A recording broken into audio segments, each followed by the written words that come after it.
right, and we are live right now. First of all, with Gabriel Foley with the last word on puck and St. Louis Gametime. He's joining us for this interview with Blues first round pick Jake Neighbours. Jake, how you holding up in Alberta? We're doing all right. Doing the best as we can under the circumstances, but we're getting by, which is good. Yeah, so you hail from Airdrie, Alberta, and I know it's north of Calgary, but a lot of Blues fans may not know much about Airdrie. So tell us what your hometown's like. Yeah, it's pretty small. When I grew up there, it wasn't as expanded as it is now, and I grew up mostly in the rink. I can't tell you much about Airdrie other than the schools and the rinks, basically. So, I went to a couple of schools there. And spent most of my time in the arena. It's a good hockey town. Everyone loves the sport there, and ODRs are always buzzing and stuff like that. So it's a fun little small town. I got a lot of good friends from there. So. By the way, I have a friend of mine that lives in the Calgary area, and I asked him about Airdrie, and I was warned by him to never call it air dry. Because a lot of people, because I think that's a common mistake. I was actually about to make that if I had not talked to my friend, but I reached out to him and double checked, and so it's definitely Airdrie and not air dry. So for sure. Yeah. So Wags. Yeah, and you talk about growing up and basically going to the rink, and that's about it. But were there anything else that you did growing up besides hockey that really piqued your interest? Yeah, I played a lot of school sports growing up. I competed in pretty much everything I possibly could.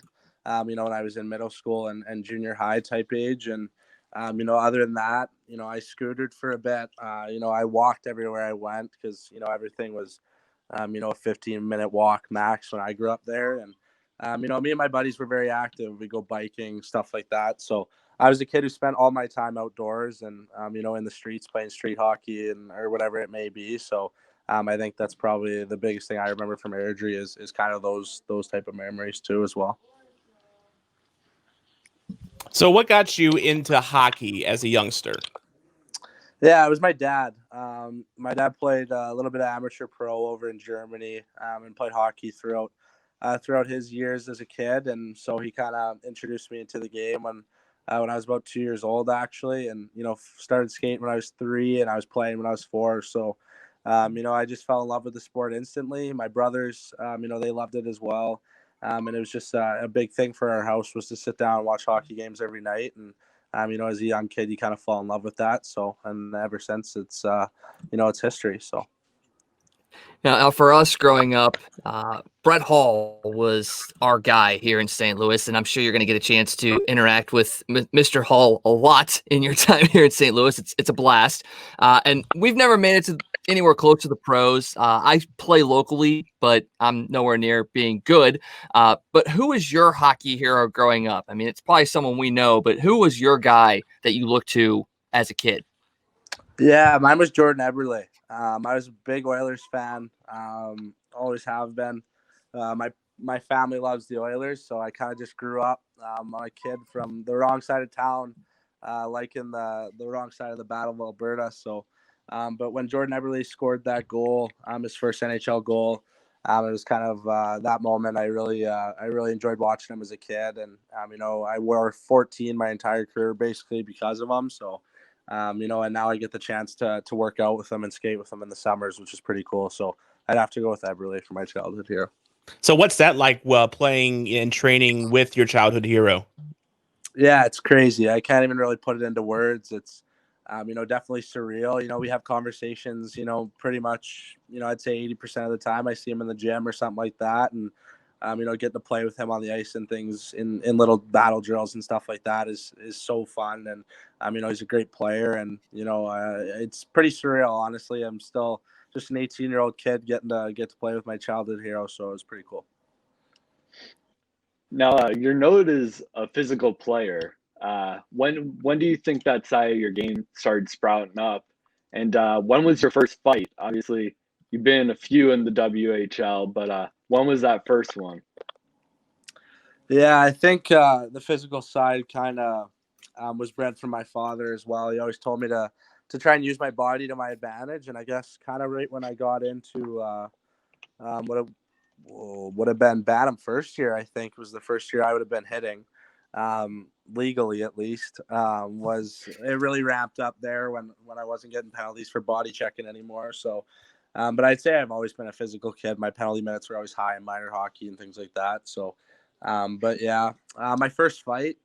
I think my first real fight was actually in the dub. I never really got into any, battles with cages on or anything like that. So I was a 16-year-old kid. I think it was my, I want to say my 11th or 12th game in the league in my career. And I was playing against the Spokane, in Spokane, pretty hostile environment. And I just, blew up the D partner, and the other one came over with one glove already off and a stick on the ice. And it was kind of that moment, like, here we go. And, it went all right. The guy was a lot bigger than me, but it was good. So you remember that fight? Do you remember all of them? I remember how they start, and probably like 10 minutes after them. You kind of go blank for a bit when you're in there. There's a lot of adrenaline going through your body, and you tend to black out, not really remember a lot. But I just basically remember how they started for the most part. You talk about the physicality part of the game, and kind of going a little bit off topic here, but in some instances in Canada, they're banning checking in the younger leagues. Is that something that you feel could be detrimental to some players growing up, or is it going to allow them to focus a little bit more on the skill of the game versus worrying about being physical? Yeah, I think there's arguments to both sides. Obviously, I think obviously it's a benefit to have kids that are going to really be focusing on their skill and developing that side of the game. But I also think it's very important to have some sort of physical aspect to rely on. I think if you're going to make it to the next level and hockey is what you want to do in your life, then at some point you're going to have to learn how to receive and learn how to throw a hit. And in my case, I'm an 18-year-old kid, and even at 16 coming to the dub, playing against 20-year-olds, you have to be able to hold your own. And, that's only going to elevate, as, whenever I make it to St. Louis and, crack the roster, that I'm going to be playing against guys that are much, much stronger than me. So, I think obviously it's good that kids are going to be very skilled and things like that. But I also think they're missing out on a big part of the game moving forward. Now, at what point, you're in your younger playing days, of course, you're building up your physical game. You still have, you're putting up points, pretty much, at every level, growing up. But at what point did you feel that maybe, hey, I could get drafted into the NHL? Yeah, I think it was my WHL Bantam draft year. I moved away from home at 14, or I would have been 13. I moved away from home and went and lived with a family in Kelowna, and I knew them. I'd play hockey with the person who rented the house son. So it was a good situation for me. I went over there and had a really good year with POE. And, after getting drafted to Edmonton, it kind of started to settle in that, I could potentially be doing something with hockey as a career. And, but, I think that sacrifice really started when I left home. And so obviously you had that feeling that you could go to the show one day. Did you expect to be taken in the first round? No, obviously it's a dream of every kid who's playing hockey growing up. But no, I couldn't. If you would have asked me, at 14, I was going to be a first round NHL draft pick, I would have told you were a liar. And so it's definitely been a heck of a process, and I'm very proud of how far I've come. But I still got a long ways to go, so I'm looking forward to that. So, of course, you put up some big numbers in AAA and prep levels. You're at least a point per game guy. More in some instances. You get picked up by the Edmonton Oil Kings of the WHL. First season, 11 goals, 13 assists, 47 games. How was the adjustment going from AAA to major Canadian junior hockey? Yeah, I think the biggest adjustment for me was the schedule and the wear and tear of the league and all the travel and everything like that. I think, my first about 17 games, I had done really well, and I took off to the U17s to play for Team Canada, and when I came back, is when it kind of settled in of how hard the league was, and I came back on a road trip, I think, and I started an 18-game slump or something like that, which.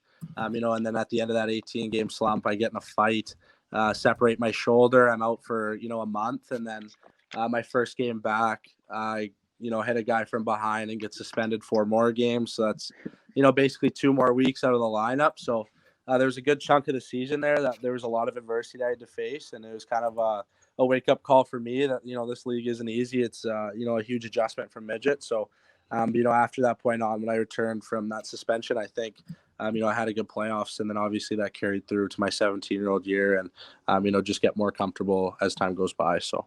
Yeah, you had a very solid year in your second year, 23 goals, 47 assists in 64 games. So what would you say went better for you in your second season with the Oil Kings?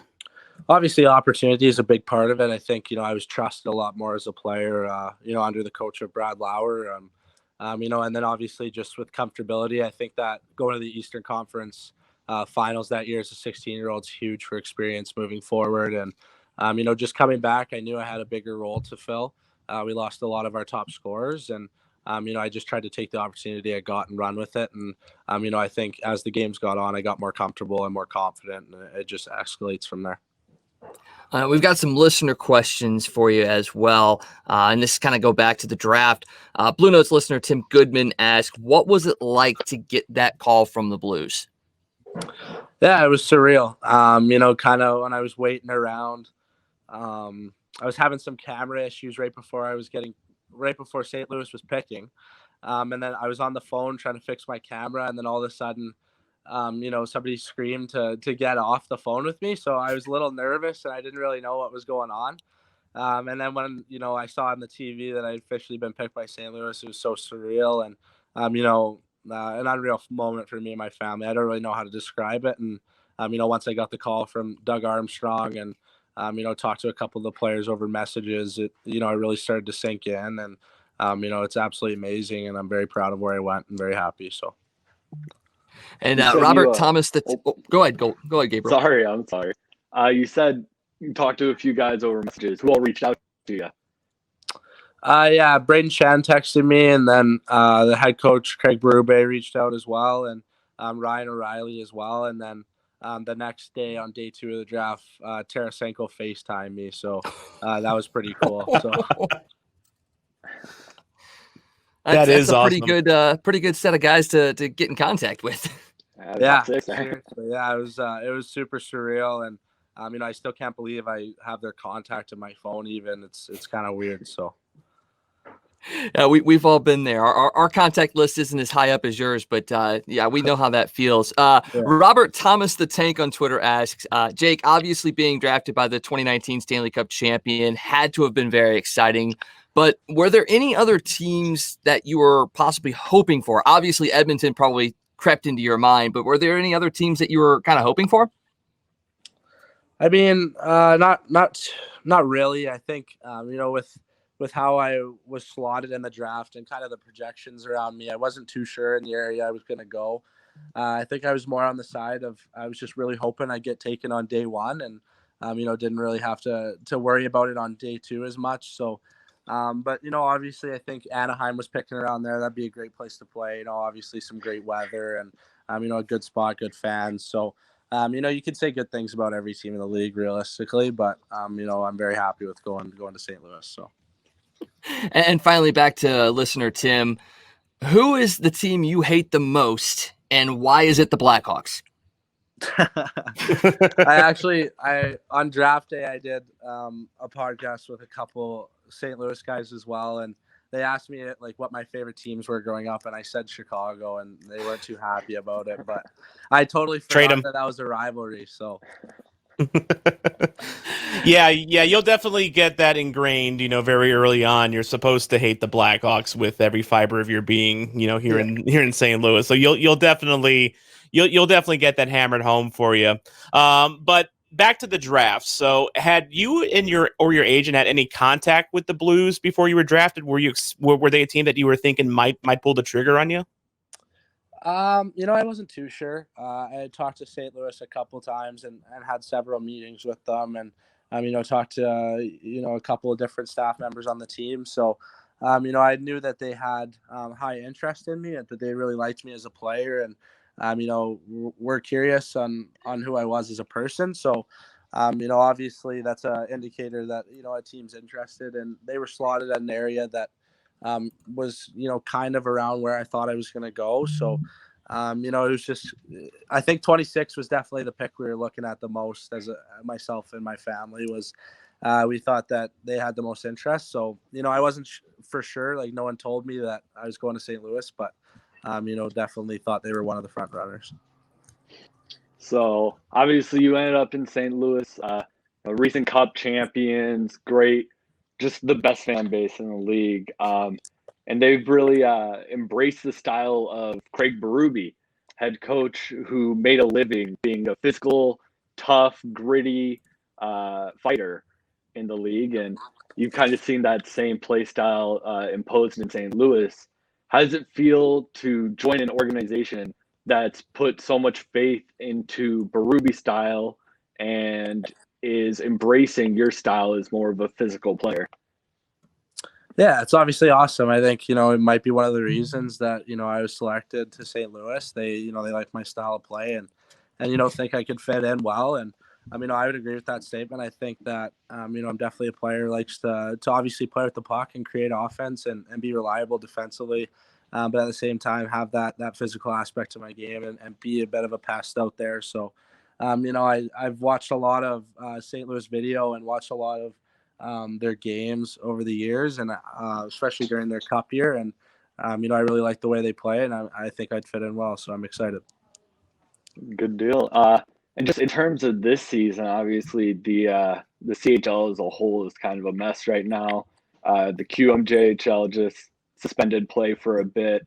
You're on loan to the Brooks Bandits in the AJHL until late December. Have you started practicing with them?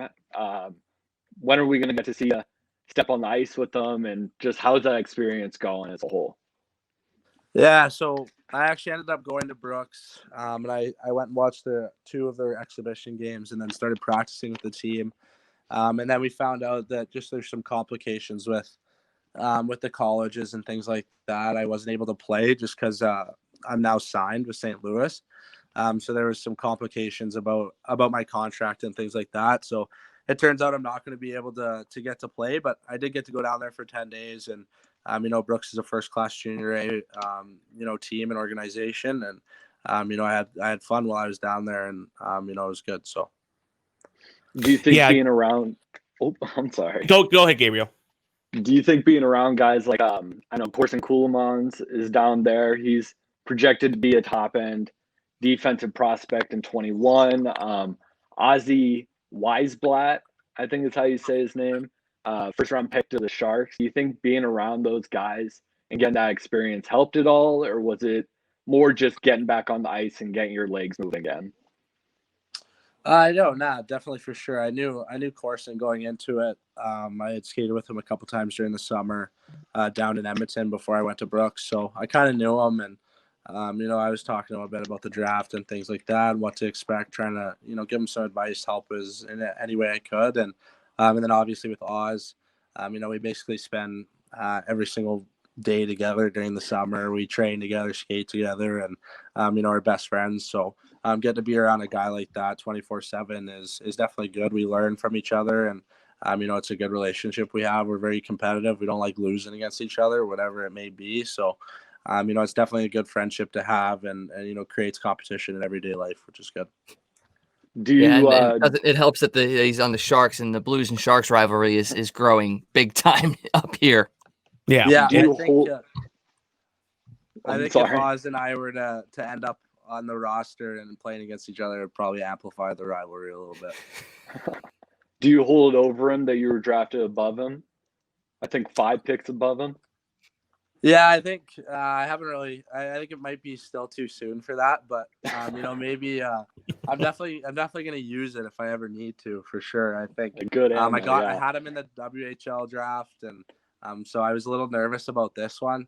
I didn't want him to hop ahead of me, so it looked like I'd fallen down a while. So I was happy I went at him. Now with with your loan, kind of put on the put the kibosh on that. So now you're back with just kind of waiting to see what's going on with the CHL. And have you gotten any direction from the Edmonton Oil Kings as to like when they might resume play, or like where are they having you do anything in particular while this wait is going on? There's been a little bit. Obviously, there's still so much uncertainty with everything going down, and Alberta just went into lockdown, so it's kind of some unfortunate circumstances right now. But the plan is still to go back on December 27th and start camp down in Edmonton, and I think there's going to be some isolations we have to do before we get down there, and we've been keeping track on an app and filling out surveys every day and stuff like that. So. The WHL is doing a really good job of trying to get ahead of the game here so that when we do get started that, we can maintain it and have a season. So, I think that's pretty much all there is to say, really. I think we don't have a lot of information about what's going to happen, but, whatever it is, I know the players were willing to do it so we can get playing again. So. All right, now let's get to the fun questions. We've done all the procedural stuff, the business-like questions. Now we're going to get to the fun stuff. One thing the Blues have excelled in is Fortnite. Vince Dunn and Robert Thomas are Twitch streamers, and they helped the Blues win a league-wide Fortnite tournament earlier this year. So the big question is, are you a gamer? I'll play. I just love being on the mic, talking to the boys and stuff like that, but I'm pretty bad, in every video game ever. So, oh, no. Yeah, I'm not, I would say I'm a gamer, because I'll just, if anyone asked me to play with them, I probably would. If I had nothing better to do, but no, I'm pretty bad at mostly every game. So I'm right there with you. I get on there and I try to play Chell, and it's not good. Yeah. I'm Chell. I'm decent. I'm decent at Chell. I'll usually lose, but I can put up a fight. Yeah, Chell can be kind of tough, definitely. Like if you ever played like ones, for instance, that can, you run into some guys that I swear probably play like 40 hours a week on that game. I mean, you just don't have a chance. For sure, yeah. Same with Call of Duty. It's a joke. Yeah, it really is. So in Chell, you're officially listed as a Blues prospect in their franchise mode. Over the years there, I'm sure your guy in the game levels up, becomes an NHLer. What's it like picking up the sticks and playing as yourself as a Blues prospect in a game like that? Yeah, it's pretty cool. I haven't actually got the new NHL yet, so I gotta get it and probably do that. That'd probably be pretty cool. But yeah, it's even when I was on there with Edmonton, it was surreal to even be in a video game and be considered for one. So to be on an NHL prospect list now is pretty crazy. Yeah, and I think you are rated in the new NHL as a 66, but with a prospect that has, I think, top 6 potential is what they list you as. So they didn't do you dirty, this year at the very least. One of the things, besides loathing the Chicago Blackhawks, we do here in St. Louis is we argue about pizza, and that's because we have our own style of pizza here. I'm sure you've been initiated on. First of all, what is your favorite type of pizza? I don't know. I like to change it up. I'm one of those guys that maybe go with a donair pizza, or those are new, but I kind of like them. Usually though, I'm a meat lover. So just a meat lover's pizza is probably my go-to, but every once in a while I like to switch it up, like a buffalo chicken one or something like that, just to try it out. But I think my go-to is probably meat lovers. Okay, yeah, because here in St. Louis we have thin crust, with like the thin cracker crust style, and we have our own cheese, Provel cheese. I don't think you've been in St. Louis to actually really experience the wonders that is Provel cheese. It's a very divisive issue here in St. Louis. You either love it or you hate it. But yeah, it's something to be prepared for. One thing that we're also known for is toasted ravioli. We St. Louis invented toasted ravioli. Have you had it? And what is your favorite, appetizer or bar food? I've actually never heard of that. So that'll be something new to me, and excited. That'll be one of my go-tos probably right when I get there by the sounds of it. So I'll go try that out. I don't know, my favorite appetizer. I don't know. I'm a guy who likes to change things up all the time. So like whether it be chicken wings or lettuce wraps. I don't know, like probably usually like some dynamite rolls, like some sushi maybe as an appetizer from Earl's or something like that. I don't know. I change it up a lot, so you never know with me.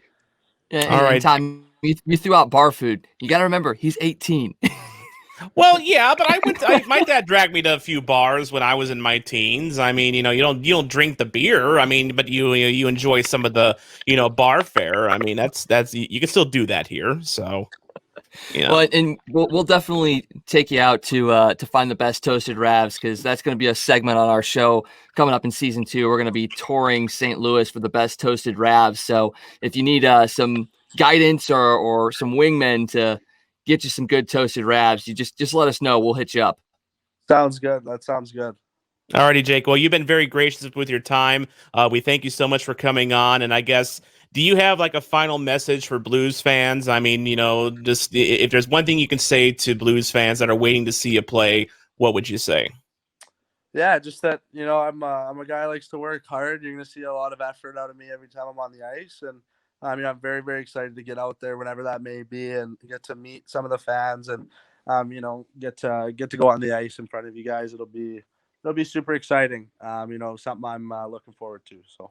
Or we're looking forward to that, because you definitely fit the mold of a St. Louis Blues player that could become a fan favorite here. We love our, aggressive checking forwards here in St. Louis. It's a tradition that dates back to, the Plaguers and, the Tony Twist in the 90s. We're looking forward to having you here in St. Louis. Well, I appreciate that. Like I said, I'm really excited, so I can't wait.